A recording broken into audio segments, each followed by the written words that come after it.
राजस्थान। नाम सुनते ही आंखों के सामने उभरते हैं विशाल किले, दुर्ग, तलवारों की चमक, राजा रजवाड़ों की वीरता, जौहर और मुगलों से युद्ध की कहानियां। लेकिन क्या राजस्थान का इतिहास सिर्फ इतना ही है? क्या मेवाड़ की कहानी वास्तव में वहीं से शुरू होती है जहां हमारी पाठ्य पुस्तकें शुरू होती है? या फिर इन पहाड़ों के बीच, इन चट्टानों के नीचे और इन खंडरों की खामोशी में एक ऐसा इतिहास दफन है जिसके बारे में बहुत कम लोगों ने बात की है। तो आज हम खड़े हैं भारत के दूसरे सबसे लंबे किलेबंदी वाले दुर्ग कुंभलगढ़ के सामने। दुनिया इसे राणा कुंभा का दुर्ग कहती है। यहीं महाराणा प्रताप का जन्म हुआ, यही इसकी पहचान बन गई। लेकिन क्या वास्तव में इस दुर्ग की कहानी सिर्फ 15वीं शताब्दी से शुरू होती है, या इस पहाड़ पर राणा कुंभा से लगभग 1600 साल पहले एक और भी दुर्ग खड़ा था? क्या इस दुर्ग का संबंध सम्राट अशोक के वंशज राजा संप्रति से था? क्या कभी इसका नाम मच्छंदरगढ़ भी था?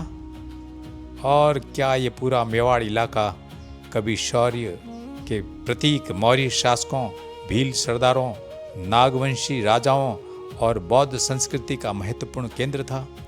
और यदि ऐसा था तो फिर आज इस इतिहास का उल्लेख क्यों नहीं मिलता? क्या यह केवल इतिहास की भूल है या इतिहास लेखन की एक अधूरी कहानी? आज हम बात करेंगे कुंभलगढ़ के उस इतिहास के बारे में जो पत्थरों में तो बचा रहा लेकिन किताबों में बहुत कम जगह पा सका। यदि आज किसी से पूछा जाए कि मेवाड़ पर सबसे पहले किसका शासन था, तो ज्यादातर लोग यही कहेंगे, सिसोदिया राजपूत। कुछ लोग बप्पा रावल का नाम लेंगे, कुछ राणा कुंभा और कुछ महाराणा प्रताप का। लेकिन इतिहास तो इससे कहीं अधिक पुराना है। इतिहास हमें बताता है कि इस इलाके में मानव सभ्यता हजारों सालों से विकसित होती रही। अरावली दुनिया की सबसे प्राचीन पर्वतमालाओं में से एक मानी जाती है। यहाँ नदियाँ थी, घने जंगल थे, खनिज संपदा थी, जिंक, तांबे और कीमती पत्थर की खानें थी। और इन्हीं कारणों से यह इलाका प्राचीन भारत का महत्वपूर्ण भूभाग बन गया। यहाँ सबसे पहले कौन रहते थे?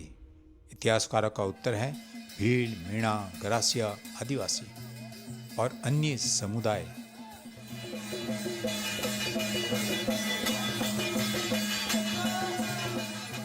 ये सिर्फ जंगलों में रहने वाले लोग नहीं थे, बल्कि इन्हीं आदिवासी समुदायों ने इस मुश्किल इलाके को बसाया, पहाड़ी मार्ग बनाए, नदियों, पोखरों, जीव जंतुओं और वनस्पति की रक्षा की।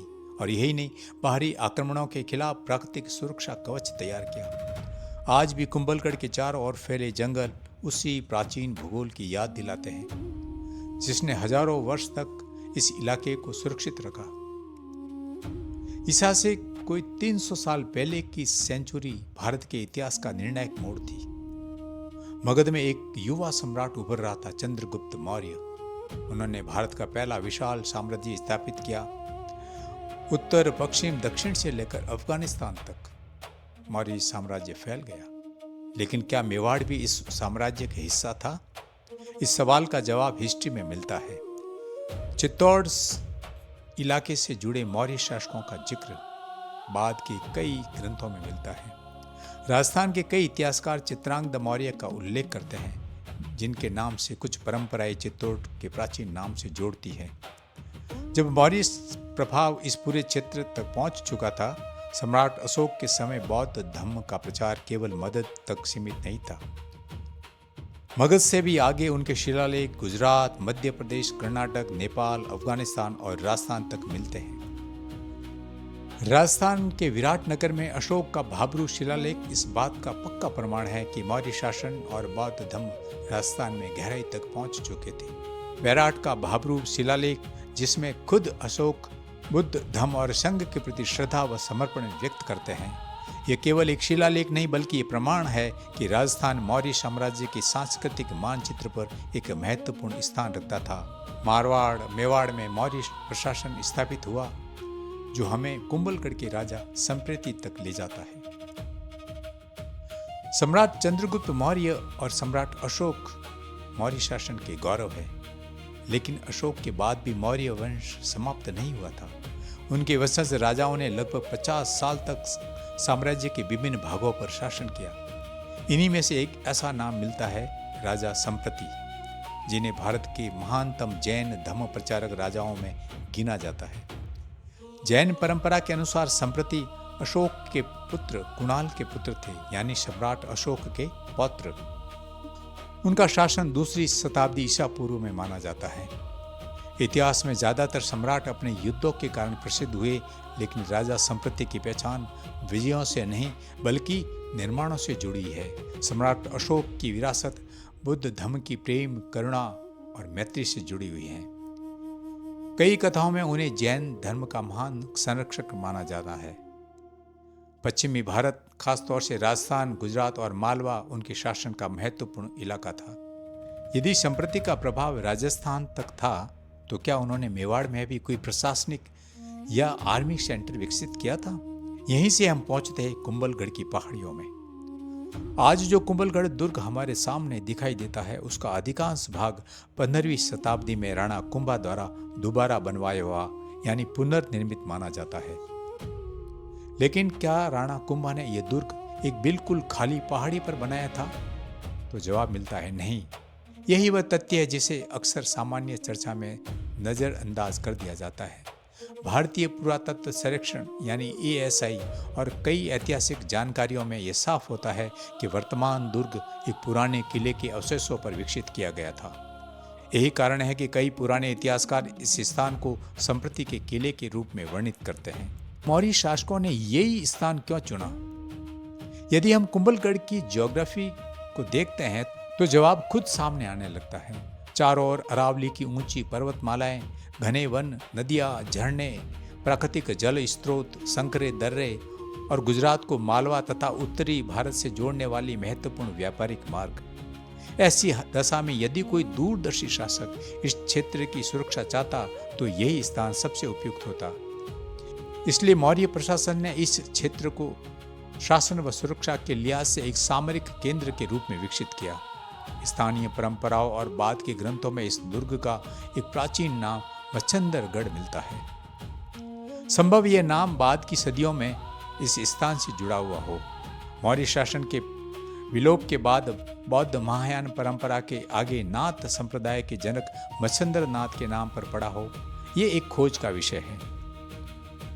राणा कुंभा से पहले ये पहाड़ी वीरान नहीं थी। यहाँ पुराने निर्माण थे, प्राचीन दीवारें थी, पुराने मंदिर थे, बौद्ध और जैन धर्म के धार्मिक स्थल थे और इन्हीं आधारों पर बाद में विशाल कुंभलगढ़ का निर्माण हुआ। आज जब हम राजस्थान की कल्पना करते तो हमारे मन में विशाल राजमहल, शैव वैष्णव परंपरा के मंदिर और युद्धों की कहानियां उभरती हैं। प्राचीन भारत में जहाँ व्यापार जाता था, वहीं धर्म के विचार भी पहुँचते थे और पश्चिमी समुद्री बंदरगाहों से जोड़ने वाले मार्ग मेवाड़ से होकर गुजरते थे। गुजरात के भड़ोच और सोपारा जैसे बंदरगाहों से आने वाले व्यापारी मालवा, उज्जैन, चित्तौड़ और उत्तर भारत की ओर जाते थे। इन्हीं मार्गों पर बौद्ध भिक्षु भी चलते थे।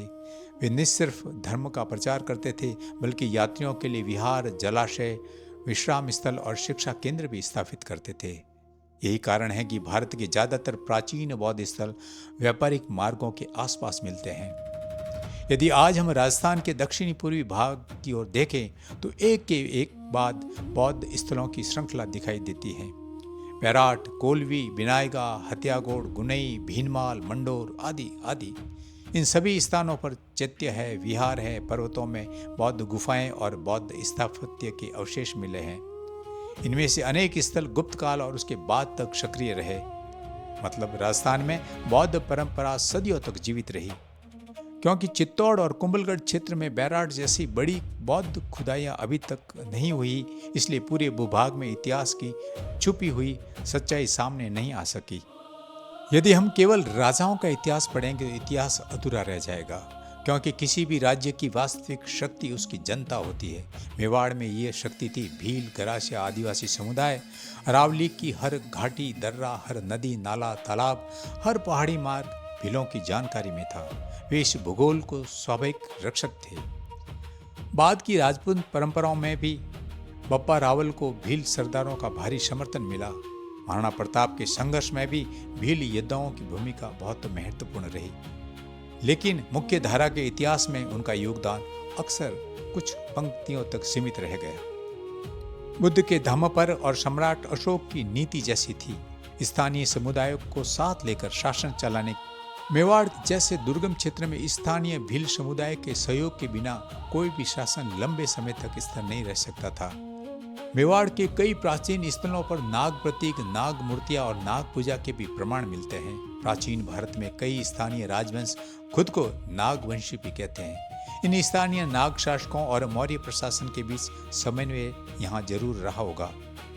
जब किसी क्षेत्र का इतिहास केवल राजमहलों में से लिखा जाता है तो जंगलों में रहने वाले लोग धीरे धीरे इतिहास से गायब हो जाते हैं। शायद मेवाड़ के भीलों के साथ भी यही हुआ।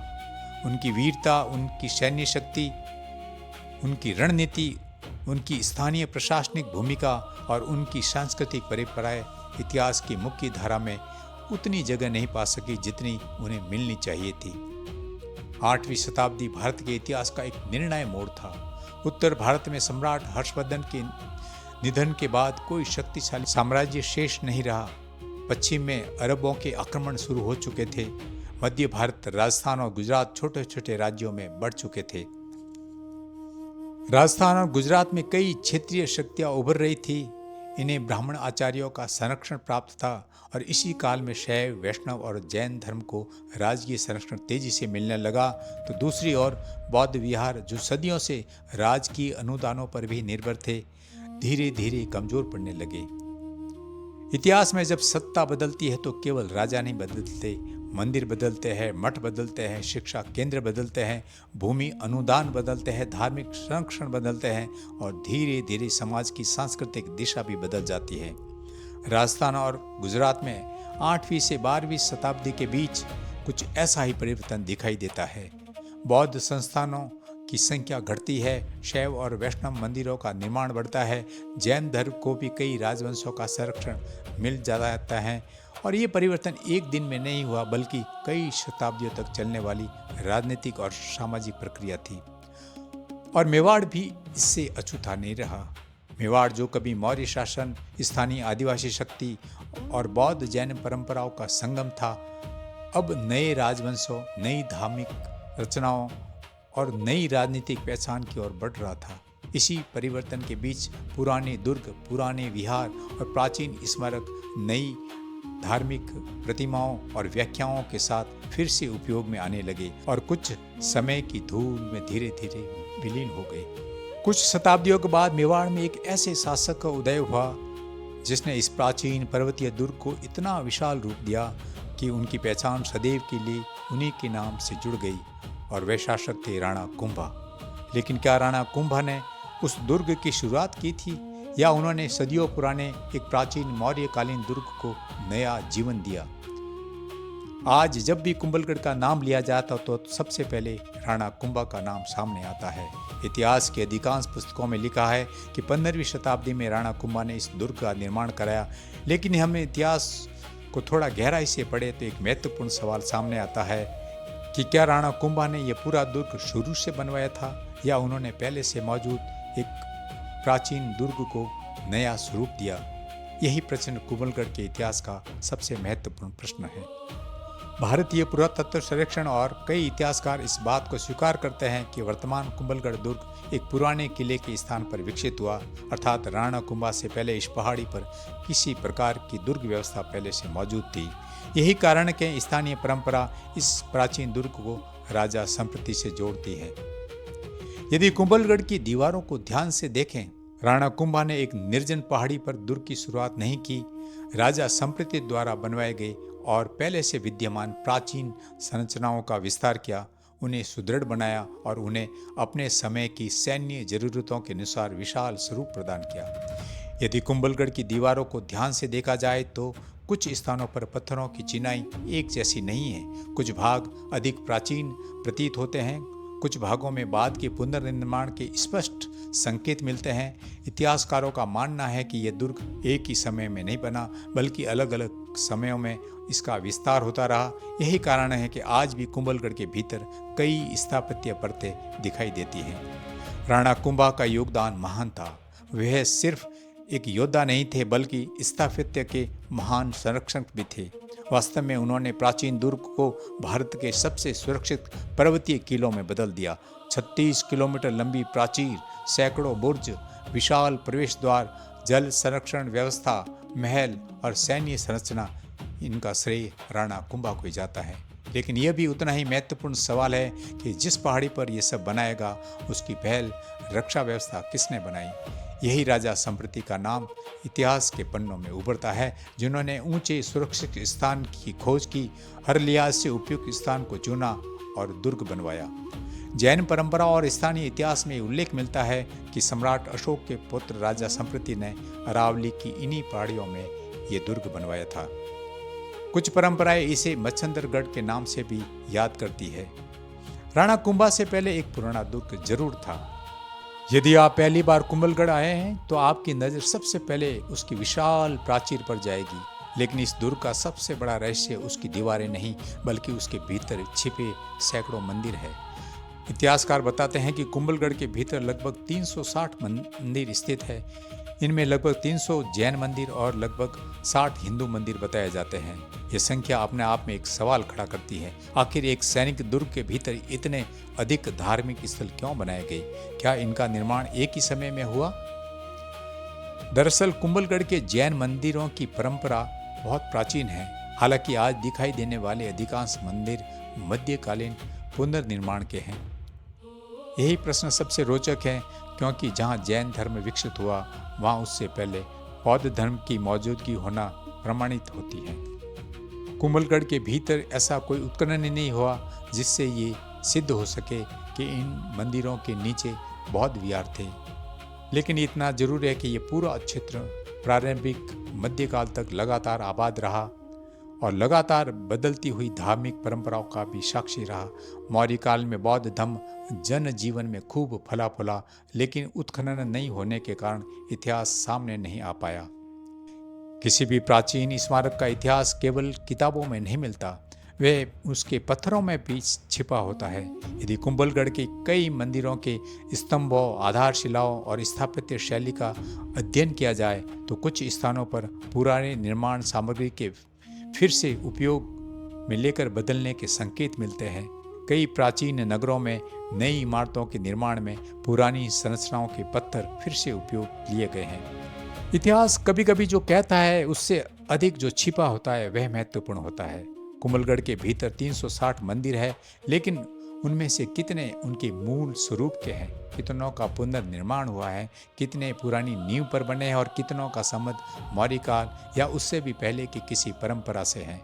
इन सवालों के जवाब आज भी पूरी तरह से उपलब्ध नहीं है।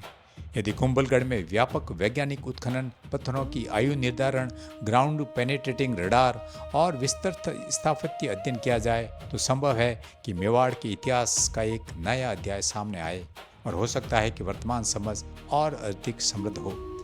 कुंभलगढ़ सिर्फ एक दुर्ग नहीं है बल्कि समय की एक विशाल पुस्तक है, जिसमें कुछ पन्ने हम पढ़ चुके हैं, कुछ अब भी बंद है और कुछ शायद अभी लिखे जाने हैं। इतिहास कभी एक दिन में नहीं बदलता।